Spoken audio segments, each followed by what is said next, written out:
Salam sejahtera Malaysia, denyut nadi suara rakyat bergema di channel ini.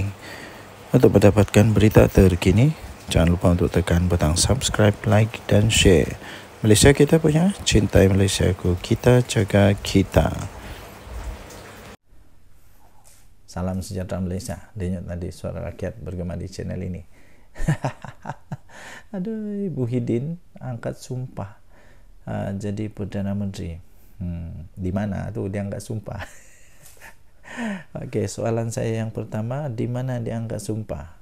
Mungkin di Istana Kayangan, bukan di Malaysia toh, mungkin di negara Kayangan ataupun di negara Pasir Bedengung, di negara yang tak ada orang, mungkin di planet Pluto. Ada komen baru-baru ini yang saya baca lucu juga, dia kata dia angkat sumpah di tandas Istana Budaya. Di Istana Budaya. Betul, ramai betul orang suka tengok video yang bertajuk Muhyiddin angkat sumpah petang ini. Jadi tak apalah kalau kamu suka sangat dengan itu punya tajuk dan topik. Sekarang saya akan cakap topik dan berulang-ulang saya akan cakap Muhyiddin jadi Perdana Menteri. Muhyiddin jadi Perdana Menteri walaupun dia tak cukup kerusi. Walaupun di dalam parti politik Malaysia dia antara kerusi yang paling sedikit, tapi dia tetap nak juga jadi Perdana Menteri. PAS pula belum tentu untuk mahu dia jadi Perdana Menteri, kerana PAS pun seperti yang kita tahu juga sudah pernah mengutarakan bahawa mereka pun ada calon Perdana Menteri sebenarnya. Okeylah, tak apalah, tidak apalah. Tidak apalah tuan-tuan dan puan-puan. Kalau kamu suka betul Muhyiddin Yassin jadi Perdana Menteri, kita cakaplah, okeylah. Orang kata kalau 40 kali, 50 kali, 80 kali, 90 kali kita cakap benda tu boleh jadi, okey tak apa. Kita cakap malam ini 200 kali lah kita cakap. 200 kali kita cakap Muhyiddin Yassin jadi Perdana Menteri besok pukul 2 petang dia angkat sumpah di planet Pluto. Di planet Pluto ataupun dia angkat sumpah di mana? Di negara Pasir Bedengung. Okey, sekali lagi, Muhyiddin Yassin angkat sumpah Perdana Menteri di negara yang tidak ada rakyat. Okey, sekali lagi kita isytiharkan. Saya dengan ini mengisytiharkan Perdana Menteri yang baru untuk negara Pasir Bedengung adalah Muhyiddin Yassin. Tapi itu semua tidak akan berlaku lah, tidak akan berlaku apa-apa pun. Dengan ikhlas, dengan rendah hati, saya ingin mendoakan Muhyiddin Yassin kehidupan dia dalam keadaan yang baik-baik saja, dan kita doakanlah semoga bersatu akan lebih kuat selepas ini, supaya tidak ada lagi wakil rakyat yang tidak lagi mau menyokong Muhyiddin Yassin. 6 orang tu bukan sedikit, 6 orang. Ini menyebabkan Parti Bersatu adalah antara parti yang paling tidak stabil di Malaysia. Antara parti yang tidak stabil juga ialah UMNO lah memang. Tapi yang paling tidak stabil betul-betul adalah Bersatu lah. Sebab kenapa? Pertama, dia hanya mengharap PAS. Kalau PAS tiba-tiba tinggalkan dia, habis, lingkup habis. Kedua, kerana Bersatu ni dia punya ahli memang suka tinggalkan dia. Bukan tinggalkan parti, tapi tinggalkan sokongan, pindah sokongan kepada Anwar Ibrahim. Okey, saya fikir sudah lebih daripada 10-20 kali saya sebut Muhyiddin Yassin Perdana Menteri baru Malaysia. Malaysia pula, minta maaf, saya ulang lagi. Perdana Menteri baru untuk negara Pasir Bedengung. Saya isytiharkan Perdana Menteri yang baru untuk planet Pluto adalah Muhyiddin Yassin. Tahniah diucapkan kepada Muhyiddin Yassin kerana menjadi Perdana Menteri di Pasir Bedengung. Kita jumpa lagi. Jangan lupa tekan butang subscribe, like dan share. Bye-bye. Salam sejahtera Malaysia. Ini paling dahsyat, paling mengejutkan seluruh Malaysia. Tiba-tiba Dun Melaka dicabar. Adakah Dun Melaka akan bubar? Setelah hanya berlaku satu orang saja, Adun daripada UMNO masuk ke PAS, perlukah Dun Dewan Undangan Negeri Melaka untuk dibubar? Kalau ini terjadi memang luar biasa, dan akan ada pilihan raya besar berlaku di negeri Melaka. Tak guna berkokok, Adun Sungai Udang cabar Ketua Menteri untuk segera bubar Dun Melaka. Setujukah Anda? Saya tidak setuju. Takkanlah hanya seorang saja yang perlu dibubar. Adun Sungai Udang ni pula memang hebat betul lah. Adun Sungai Udang, Dr. Muhammad Alif Yusof mencabar Ketua Menteri Melaka Abdul Rauf Yusof untuk membubarkan Dewan Undangan Negeri Dun. Mengulas kenyataan Abdul Rauf bahwa UMNO Melaka akan merampas semula kerusi Sungai Udang pada pilihan raya umum PRU yang akan datang, Muhammad Alif menggesa dia supaya segera membubarkan Dun dan mengadakan pilihan raya. Saya cabar YB Tanjung Bidara ini, bubar Dun sekarang dan kita lawan. Bubar Dun Negeri Melaka dan kita lawan dalam pilihan raya, dia kata. Tak guna untuk berkokok begini, katanya kepada Malaysia kini. Sabar dulu, Dun Sungai Udang, sabar dulu.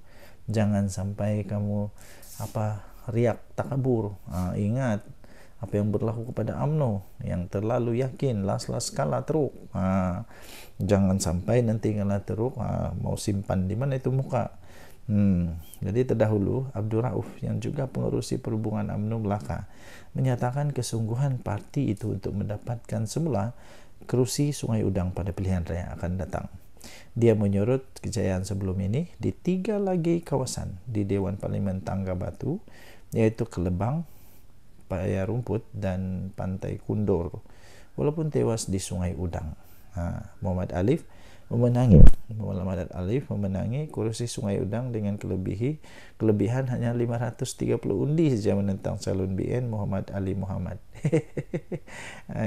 Aku ingatkan Dr. Muhammad Alif ni. Aku ingatkan Dr. Muhammad Alif ni banyaklah sangat dia punya majoriti. Rupanya majoriti dia 530 je pun tak kuat mana pun.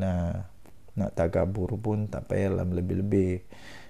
Takkanlah satu saja pun sudah perlu untuk bubar. Kalau begitu susahlah.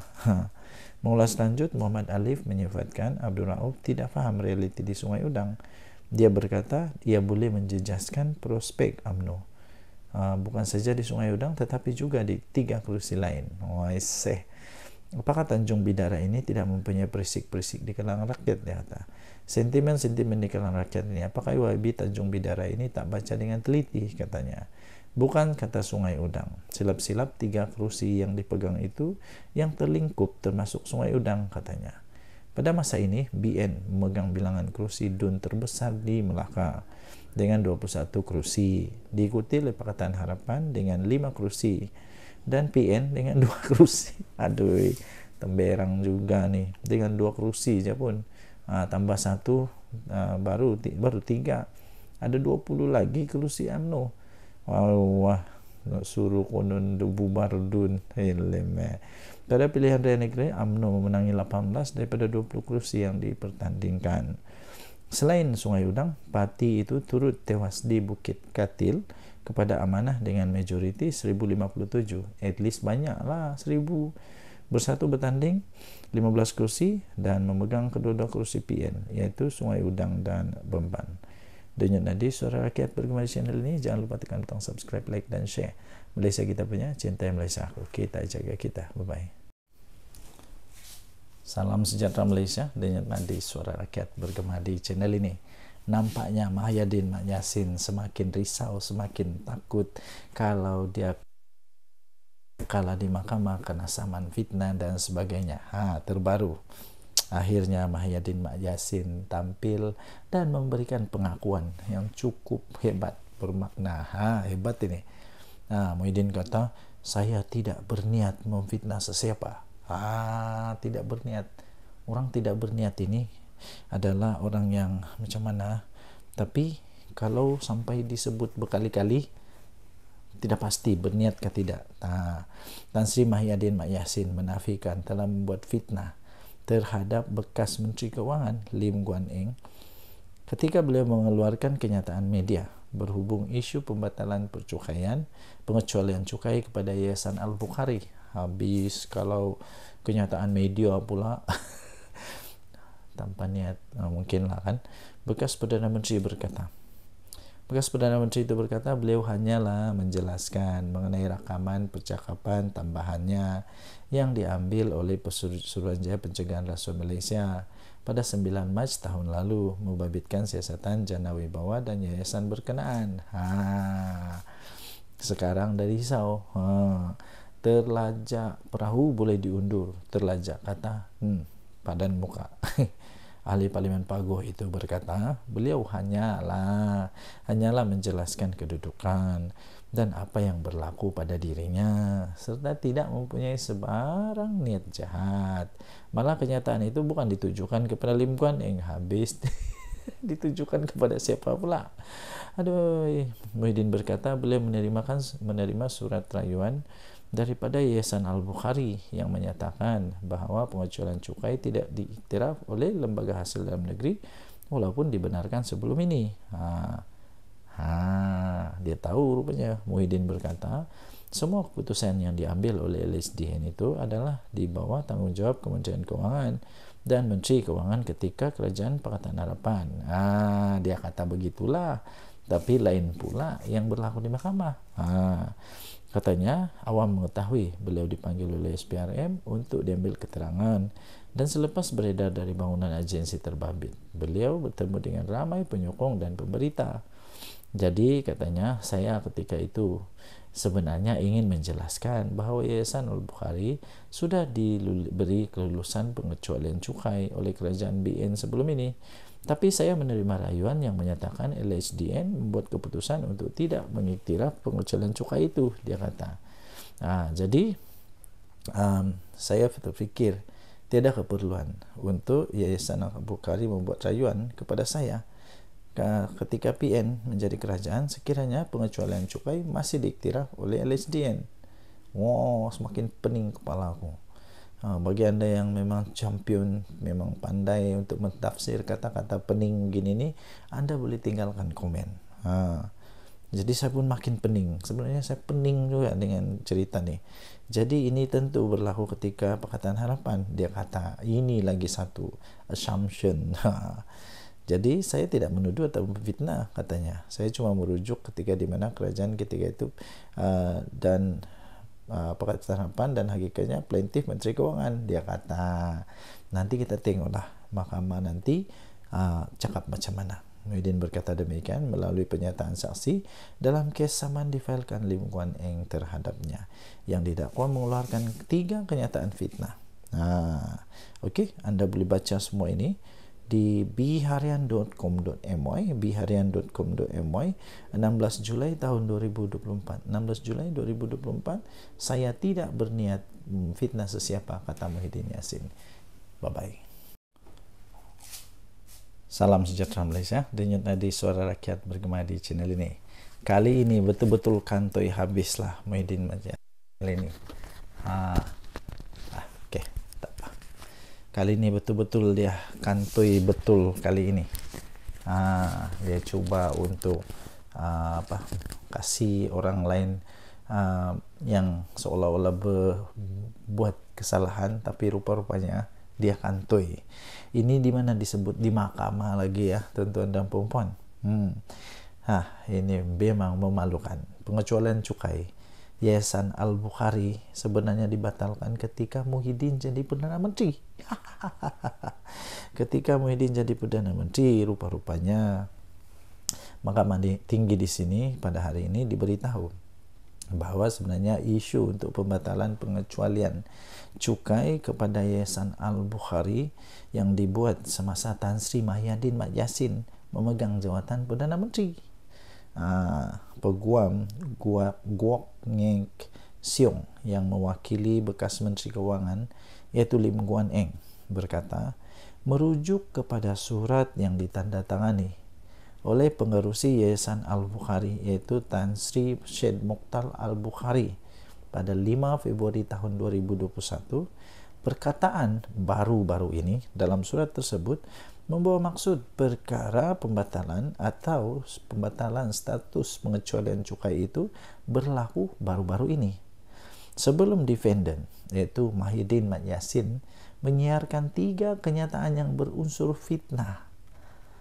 Defendant tahu mengenai kandungan sebenar surat itu dikeluarkan Tan Sri Syed Mokhtar bertarik 5 Februari 2021. Guok berkata demikian dalam pernyataan pembukaan pada hari pertama perbicaraan kes saman difailkan Lim terhadap Mahidin Mat Yassin berhubung pembatalan pengecualian cukai ke atas Yayasan Al-Bukhari. Beliau berkata surat daripada Syed Mokhtar itu tidak langsung menyatakan bahawa plaintiff, yaitu Lim Guan Eng atau Kerajaan Pakatan Harapan yang jatuh pada penghujung Februari tahun 2020 sebagai orang yang bertanggung jawab dengan pembatalan tersebut. Dalam mana-mana keadaan, tiada satu bukti atau dokumen pun yang boleh membuktikan plaintiff yang menyebabkan pengecualian cukai diberikan kepada Yayasan Al-Bukhari itu dibatalkan. Malah Perdana Menteri sendiri, Datuk Seri Anwar Ibrahim, ketika membuat kenyataan itu pada tahun 21 Mac tahun 2023 di Parlimen, yang membongkar dan mendedahkan kenyataan fitnah defendant yang palsu. Anwar menjelaskan kepada Parlimen bahawa plaintiff tidak pernah membatalkan status pengecualian cukai yang diberikan kepada Yayasan Al-Bukhari, kata peguam itu. Sementara itu, Guok berkata keterangan yang akan diberikan di mahkamah dengan jelas akan menunjukkan bahawa pembelaan difailkan defendant semuanya penuh dengan pembohongan, tidak berasas, tidak disokong, dan pembelaan oleh Mahidin adalah pembelaan palsu. Oleh kerana defendant tahu atau sepatutnya mengetahui kandungan surat yang dikeluarkan oleh Tan Sri Syed Mokhtar dengan kepada defendant, satu-satunya penjelasan mengapa defendant terus mengeluarkan kenyataan fitnah secara terang-terangan dengan menyerang plaintiff adalah demi survival politik defendant. Ini penting bagi defendant kerana defendant ketika itu berhadapan kemungkinan akan didakwa di mahkamah. Lim Guan Eng dijadualkan untuk memberi keterangan di hadapan Pesuruhjaya Kehakiman Rosmawar Ruzain pada sesi sebelah petang. Pada 27 Mac yang lalu, 27 Mac tahun 2023 ya, Lim memfailkan saman terhadap Mahidin Yassin kerana didakwa telah mengeluarkan 3 kenyataan berunsur fitnah di Facebook yang membabitkan Lim Guan Eng berhubung isu pengecualian cukai 9, 11 dan 12 Mac 2023.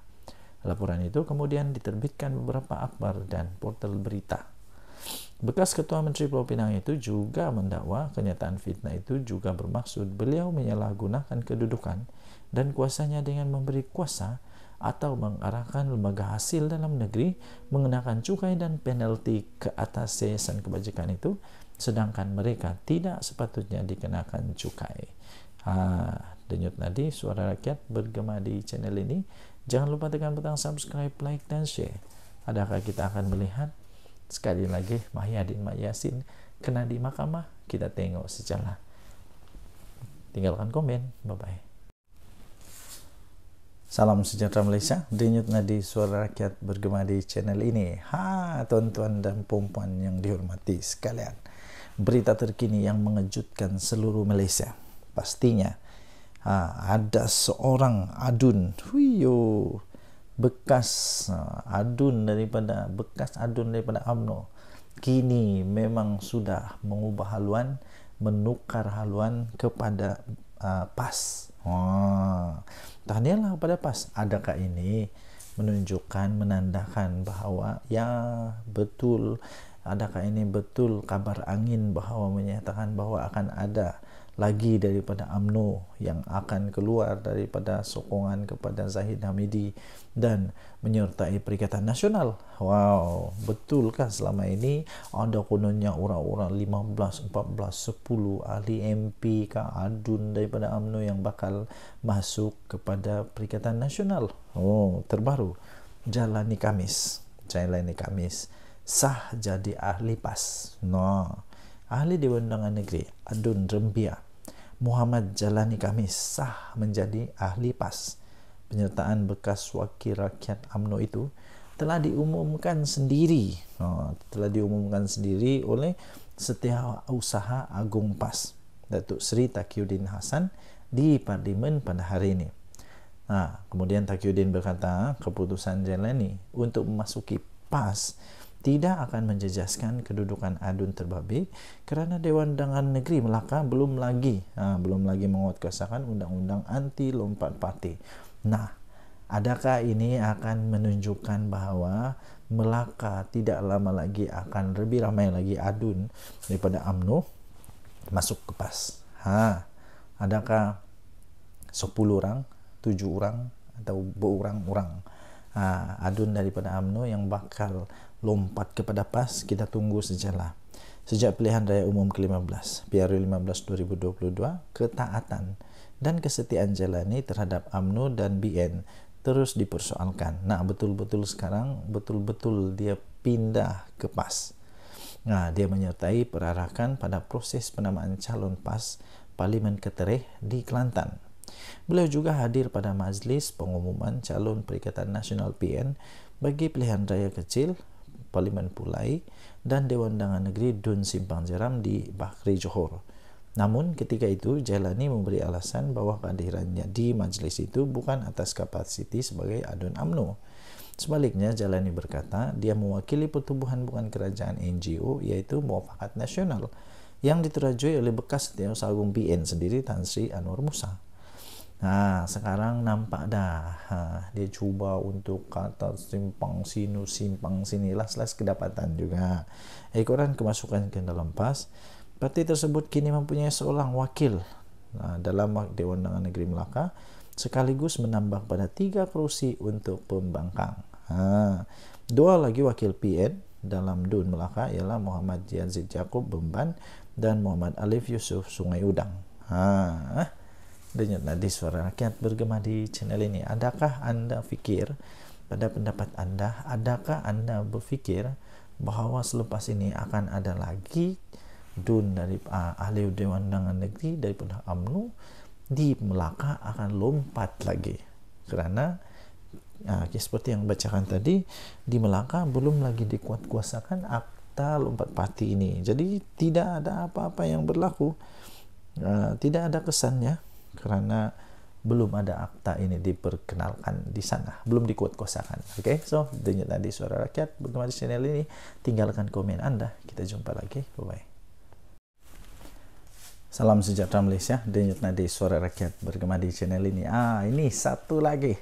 Pemimpin PAS kena balun habis lagi. Ini berkenaan dengan satu poster yang sampai dilabel oleh netizen sebagai poster ucapan tahniah dari PAS Selangor ini kepada Red Giant lebih sudu daripada kuah. Lebih sudu dari kuah. Betul atau tidak? Terpulang anda tinggalkan komen. Poster ucapan tahniah PAS Selangor kepada pasukan Selangor Red Giant SRG menimbulkan rasa kurang senang dalam kalangan pengguna media sosial. Poster ucapan tahniah itu terpampang wajah pemain dengan menggunakan warna monokrom yang dipudarkan. Warnanya dipudarkan, monokrom. Itu namanya warna monokrom tuh. Tapi lihat gambar pemimpin PAS tuh, bukan main lagi, diwarnakan dengan warna jelas tuh. Sepatutnya yang kena highlight ialah pemain-pemainnya, pemenang-pemenangnya. Bukan yang di highlight itu pemimpin PAS. Mungkin itu poster ucapan tahniah itu terpampang wajah pemain yang dengan menggunakan warna monokrom dan dipudarkan. Sepatutnya itu yang ditonjolkan. Manakala 3 wajah 3 pemimpin PAS negeri yang dilabel lebih sudu daripada kuah itu diletakkan di bahagian bawah dengan warna paling jelas dan terang. Apa benda aja nih? Aduh. Jadi suara kurang senang itu kemudiannya diluahkan oleh segelintir penyokong SRG yang berpendapat wajah pemenang yang sepatutnya perlu lebih menonjol, betul, dan bukan dipudarkan. Nah, ada antara pengguna kemudian membandingkan dengan beberapa poster tahniah yang lebih gempak. Betul, saya ada nampak banyak tau, lebih gempak yang ditunjukkan pemain, bukan pemimpin politik. Aduh. Nah, ada di antara mereka yang membandingkan dengan beberapa poster tahniah yang lebih gempak. Antara poster dari Menteri Besar Terengganu sendiri, Datuk Seri Dr. Ahmad Samsuri Mukhtar, yang dipuji kerana meletakkan wajah pemain sebagai highlight utama. Sebagai highlight utama. Ini contoh dia. Itu barulah patu. Sementara itu ada yang berkampan isu poster terbabit tidak perlu diperbesarkan kerana ia sekadar poster ucapan tahniah. Namun ramai yang lebih beranggapan poster itu lebih kepada mahu tumpang glamour. Poster lebih mahu tumpang glamour. Jadi ramai yang beranggapan poster seperti itu lebih kepada mahu tumpang glamour. Mungkin mereka kata dia lebih tumpang glamour kerana yang di highlight bukan pemenangnya.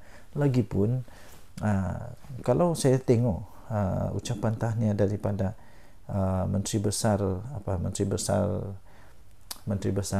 Terengganu, muka tak ada tau, tak ada pun muka dia. Tapi yang ini memang muka dia yang paling jelas, berwarna penuh lagi. Seolah-olah patutlah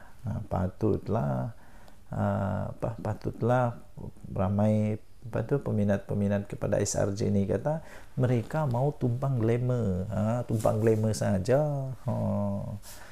Okay, so apa pendapat anda? Anda boleh tinggalkan komen. Denyut nadi suara rakyat bergema di channel ini. Jangan lupa untuk tekan butang subscribe, like dan share. Malaysia kita punya, cintai Malaysia aku, kita jaga kita. Bye-bye. Salam sejahtera Malaysia. Denyut nadi suara rakyat bergema di channel ini. Tuan-tuan dan puan yang dihormati sekalian. Kita tahu sekarang ni ada satu gerakan disebut sebagai gelombang selamatkan Malaysia. Pertama sekali saya fikir juga, apa sebenarnya yang mau diselamatkan oleh mereka ini? Diselamatkan daripada apa? Dan siapa yang perlu diselamatkan? Siapa yang perlu diselamatkan? Rakyat okey saja. Rakyat okey saja. Tapi yang perlu diselamatkan siapa? Mungkin itu sebabnya timbullah netizen di laman maya yang mempersoalkan sehingga memperolok-olok kena mocking ni, dipermainkan pula gelombang ini. Sampai yang syoknya ni ada dia punya poster dia bilang gelombang selamatkan anak menantu. Gelombang selamatkan Malaysia diadakan malam kemarin oleh pembangkang tidak mendapat sambutan memberangsangkan dari orang luar. Hantaran Facebook berupa poster yang diwar-warkan oleh Ketua Pemuda PN Ahmad Fadli Syari mengenai program itu hanya mengundang kecaman pengguna media sosial. Mereka mengumpamakan program itu sebagai gelombang selamatkan anak menantu. Aduh, siapalah yang terasa pedas nih. Program gelombang selamatkan anak menantu. Ia rentetan daripada kes menantu kepada beberapa pemimpin tertinggi Perikatan Nasional yang terpalit dengan kontroversi penyelewengan. Beberapa foto program yang berlangsung di sebuah dewan beredar di media sosial. Penyokong mengatakan program itu full house, dihadiri orang ramai sehingga memenuhi dewan. Namun melihat jumlah kehadiran yang dikatakan sekitar 200 orang sahaja, ramainya 200 orang, netizen mengatakan ia seperti perjumpaan ahli-ahli PAS saja. Ahli-ahli PAS saja, mana yang lainnya? Takkan gelombang selamatkan Malaysia dihadiri 200 orang dan ahli PAS saja. Macam mana tu? Ini satu antara ni full house gelombang selamatkan Malaysia, dia kata. Tapi bila dilihat hanya lebih kurang 200 orang dan semuanya macam ahli pas saja. Menurut laporan inilah. Ketika ini, peranan pembangkang yang mahu selamatkan Malaysia pula dipersoalkan kerana kumpulan itu lebih banyak meninggalkan sidang parlimen ketika isu-isu besar berlaku. Mereka tidak pula berbahas dengan baik, malah ketua pembangkang sering dilabel lemau kerana tidak berani berhadapan dengan Perdana Menteri. Suatu sesi pertanyaan Perdana Menteri. Seorang penyokong tegar BN pula berkata ceramah kemarin langsung tidak menyentuh tentang usaha menyelamatkan Malaysia, tetapi banyak menyerang UMNO. Komen dia, aku tengok ceramah himpunan gelombang selamatkan Malaysia semalam bukan pasal nak selamatkan Malaysia pun, dia kata. Semua berceramah dok mengatakan UMNO saja. Semua cerita terkini dalam UMNO depa dok jajah malam tadi, katanya. Obses betul dengan depa dengan UMNO ni. Crowd hadirin pun tak ramai, sedih. Ciap individu bernama Tun Carlos. Tun Carlos ni saya selalu tengok juga. Okey, anda boleh lihat laporan ini di harapandaily.com. Gelombang selamatkan Malaysia dipermainkan oleh netizen. Kita jumpa lagi. Bye-bye. Ini betul tepat sekali. Sebelum tu, terima kasih kerana terus bersama dalam channel ini. Bagi anda yang pertama kali, sila tekan butang subscribe, like dan share. Okey. Apa tu? Ada pernah peribahasa cikgu saya dulu ajar. Mengajar etik berenang pertama. Kedua, seperti ketam mengajar ketam yang lain berjalan lurus. Dan paling teruk sebenarnya ialah ada satu istilah cermin rosak. Cermin rosak ni begini, dia cuba nasihatkan orang lain tapi dia itu lebih teruk. Ada lagi satu, dia suka sangat menyibuk tentang orang lain, dia boleh nampak selumbar dekat mata orang lain tapi kayu balak di mata sendiri dia tak sedar tahu. Malu tak malu tak pastilah. Saya pun tidak pasti. Inilah yang mungkin terjadi kepada Wan Faisal. Wan Faisal yang cuba sembang konon nak jadikan KLIA world class. Siap bagi nasihat, tunjuk buku ni Sim Kibon ni, dia tunjuk ni KLA supaya KLIA jadi world class. Banyaklah dia, tapi dia tidak ingat sepatutnya kasih nasihat dulu kerajaan di mana-mana yang berlaku lah. Tapi yang dalam kes ini disebut di sini KLIA world class, tapi stesen bas KB macam bengkel saja. Apa hal? Ada gambar tu tahu. Ahli parlimen macam Wan Ahmad Faisal, Wan Ahmad Kamal menjadi bahan sindiran ramai selepas beliau cubalah mengajar kerajaan sekarang ini bagaimana untuk menjadikan lapangan terbang antarabangsa KLIA bertaraf dunia. Bertaraf dunia. Tapi dia lupa. Beliau ketika sidang Dewan Rakyat baru-baru ini membawa buku biografi mendiang Sim Kibon, bapa kepada kejayaan lapangan terbang Changi, meminta kerajaan belajar daripada usaha mendiang. Katanya resepi untuk menjayakan lapangan terbang terkenal itu bukan di atas tangan GIP atau BlackRock. Yalah, betul lah. Tapi menggunakan pengalaman dan kepakaran sendiri. Saranan itu ibarat menyerang diri sendiri pula. Malu. Apabila ramai terus mempersoalkan apalah yang sudah dia lakukan untuk membangun stesen bas di Kota Baru. Tempat sendiri. Terminal bas sementara itu sehingga kini masih digunakan walaupun kekurangan berbagai kemudahan menyebabkan lokasi tersebut dianggap antara lokasi pengangkutan awam yang ketinggalan zaman. Atas sebab itu atas sebab itu ramailah menyarankan agar Wan Faisal ni menaik taraf dulu, kasih naik taraf dulu stesen bas KB sebelum berani untuk mengajar kerajaan naik taraf KLIA. Lama. Antara komen yang syok saya baca ni. Sebelum Wan Faisal nak cuba ajar, hendak jadikan KLIA world class, apa kata kau usahakan dulu stesen bas Kota Baru supaya ada rupa bas stesen bas. Kemudian baru cerita teori kau di parlimen. Kemudian ada lagi orang bincang masalah MAHB, dia bincang masalah stesen bas. Aduh. Ia kemudian dibalas pula semula oleh pengguna X. Ya, tersebut dengan ringkasan paling mudah untuk difahami. Wan Faisal ceritanya macam ini. Kalau stesen bus yang mudah macam ini pun kamu tak reti nak urus, bagaimana kami nak percaya kamu boleh uruskan airport pula? Oh, betul. Kalau stesen bus pun tidak dapat diurus, tak reti nak urus stesen bas yang kecil itu, tak dapat nak urus, ini janganlah cuba-cuba untuk urus airport pula. Perkara itu kemudiannya disokong oleh ramai kerana bagi mereka pemimpin sepatutnya membuktikan kemampuan mereka dengan menggunakan stesen bas KB yang dengan membangunkan stesen bas KB yang berbelas tahun ketinggalan. Apa kata Wan Faisal? Hadam dululah komen-komen netizen ini, barulah cuba-cuba untuk ajar kerajaan. Okey, kita jumpa lagi, bye bye. Salam sejahtera Malaysia. Mahyudin Mat Yassin. Memang kali ini dia termakan dengan senjata sendiri, dengan senjata makan tuan lah. Kena sendiri kali ini.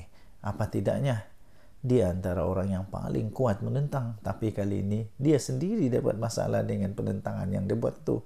Harapnya kali ini Muhyiddin Yassin dan Bersatu, Muhyiddin Yassin dan Bersatu fahamlah. Harapnya mereka dah faham. Mereka dah faham kenapa Akta Lompat Parti diperlukan. Dulu waktu dibentangkan oleh Menteri Undang-Undang, siapa yang bangkang dulu, siapa yang bangkang betul-betul. Sebab waktu itu banyak sangat berita-berita kabar angin bertiup, kononnya ahli UMNO nak lompat Bersatu dan macam-macam lagi. Syok lah waktu itu, seronok lah. Sekarang dah kena lubang hidung sendiri. Apa rasa oren? Ini ada satu artikel daripada Harapan Daily. Harapnya Muhyiddin Bersatu dah faham kenapa Akta Lompat Parti diperlukan. Selepas insiden 6 ahli parlimen ini, Muhyiddin dan Bersatu diharapkanlah supaya mereka dah fahamlah kenapa anti lompat parti ini, akta ini diperlukan. Baguslah ahli-ahli parlimen PN dan Bersatu dah mula berhujah di parlimen bencana akibat budaya ini. Kelompangan yang wujud dalam akta itu hasil daripada cadangan Mahyudin sendiri. Muhyiddin Yassin dulu sendiri cadangan. Eloklah ditutup semula, dipindah dan diperkemas. Kerajaan Madani pula bersetuju untuk melakukannya. Tak ada masalah. Tak perlu lagi diungkit apa yang berlaku sebelum akta ini digubal. Lupakanlah sejarah silam yang semua pasti ada kisahnya. Semua parti mesti ada kisah-kisah sejarah silam. Lupakanlah. Akta Lompat Parti 2022 sebenarnya telah pun memulakan lembaran baru untuk kestabilan politik Malaysia yang kita perlukan untuk tingkatkan daya saing negara. Cukuplah insiden seperti langkah Sheraton dan tebuk atap yang menjahanamkan ekonomi negara dan sebabkan kebencian mendalam rakyat terhadap ahli politik. Berpolitik menukar kerajaan buat 5 tahun sekali, sudahlah, cukuplah. Berpuluh-puluh juta ringgit wang negara yang nak dibelanja untuk 6 PRK ini boleh dialihkan untuk bantu rakyat. 6 PRK yang nak dicetuskan ini hanya memenuhi ego pemimpin-pemimpin politik dan bukan isi kekosongan akibat daripada kematian wakil rakyat. Ini lebih pada sabotaj ekonomi dengan mengganggu kestabilan politik negara pada waktu pelabur mencurah-curah masuk ketika ini, apatah lagi rating kita dah semakin naik. Kata ringkas tapi betul cukup bermakna. Saya setuju nih. Cukuplah, sudahlah. Harapnya selepas ni Muhyiddin Yassin dan Bersatu fahamlah. Hidup ini macam roda. Kadang-kadang kau di atas, kau tidak mau yakin sangat. Nanti bila sudah masanya, bila sendiri terkena, macam-macam lah. Lepas tu cerita lain, buat lain cerita lain. Bila terangkan kepada orang lain, lain ceritanya. Seolah-olah semua salah orang. Yang sebenarnya siapa yang bersalah. Okey, tinggalkan komen anda. Jangan di Suara Rakyat bergema di channel ini. Jangan lupa untuk tekan butang subscribe, like dan share. Malaysia kita punya. Cintai Malaysiaku, kita jaga kita. Mari kita jaga sama-sama negara kita supaya aman, damai, harmoni, dan terus diberkati oleh Tuhan. Kita jumpa lagi. Bye-bye. Salam sejahtera Malaysia, denyut nadi suara rakyat bergema di channel ini. Nampaknya video-video saya yang saya beri tajuk Muhyiddin, minta maaf, yang saya beri tajuk Muhyiddin naik jadi Perdana Menteri, Datuk Seri Anwar Ibrahim tumbang, itu paling banyak mendapat tontonan. Dan nampaknya, rupanya, daripada itu saya dapati memang ramai sangat yang mau tengok Muhyiddin Yassin jadi Perdana Menteri sekali lagi. Saya pun hairan. Kenapa sebenarnya ada orang mau Perdana Menteri sekali lagi Datuk Seri Tan Sri Muhyiddin Yassin? Pada pendapat saya, bukan tidak boleh dia jadi Perdana Menteri sekali lagi, boleh saja.